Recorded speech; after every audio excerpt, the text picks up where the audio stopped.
guys, papasok na kami. Good morning nga pala. Ngayon nandito kami sa taxi, papasok na kami, pupunta ng trabaho.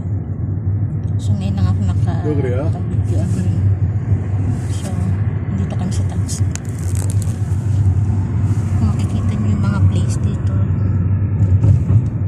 parang normal din naman, pero may magaganda rin naman dito. Yan, papasok na kami ng trabaho.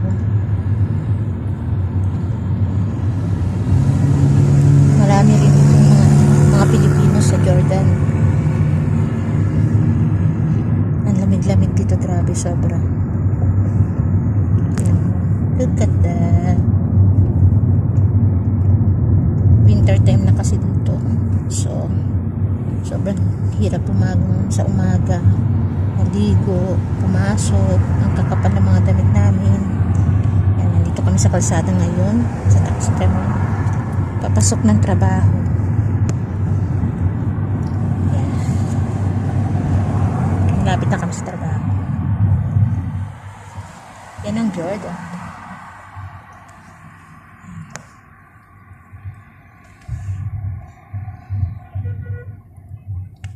Traffic. Yan, papasok na kami ng trabaho. So sa mga susunod na video ko, mag-upload uli ako ng mga mag-video uli ako sa step by step paano mag-put ng gel color kasi napuputol yung mga video ko. So mga mamsi, sana panoorin ninyo kasi matututo talaga kayo at saka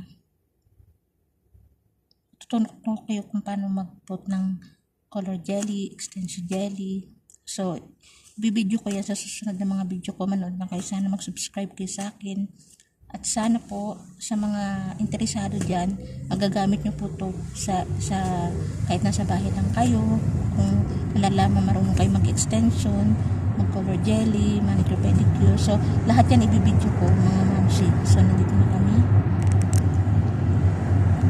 Pinapakita ko sa inyo kung ang Jordan. Sorry? Malapit na kami. Papasok kami.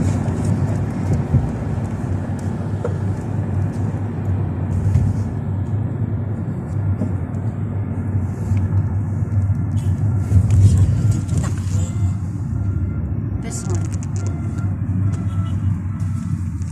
Person amo.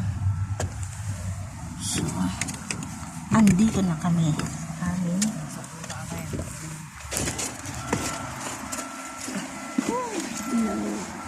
Hindi pa ko naman nasusan sa spray. Thank you, amo. Bye-bye na.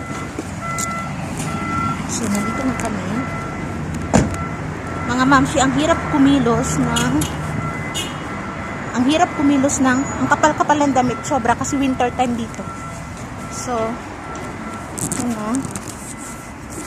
nandito na kami. Ayan. Sobra, winter time kasi dito, mga mamsi. Papasok na kami ng trabaho. Yung building namin. So, thank you nga pala sa mga nanood ng mga video ko, mga mamsi. So, matutunan nyo kung paano mag-extension jelly. Sa susunod na mga video ko, step by step yan, ipapakita ko sa inyo. So, maraming salamat. Hanggang dito na lang po muna yung video na to. Sana po isubscribe nyo ako at manood kayo ng mga video ko. And likes nyo and comment. Thank you po. Yan yung kaibigan ko, si Susan. Andito na kami sa elevator. Bye. God bless po sa atin lahat. At huwag pong magkakalimutan magdasal. Ito tayo ngayon. Nandito kami sa elevator. Close. So yan ang elevator. So tingnan muna natin. Charot-charot lang. Nandito kami ngayon. So, thank you mga mamsi sa mga nanood ng mga video ko. Sa susunod ulit ng mga video, talagang matututo kayo. Thank you. Goodbye.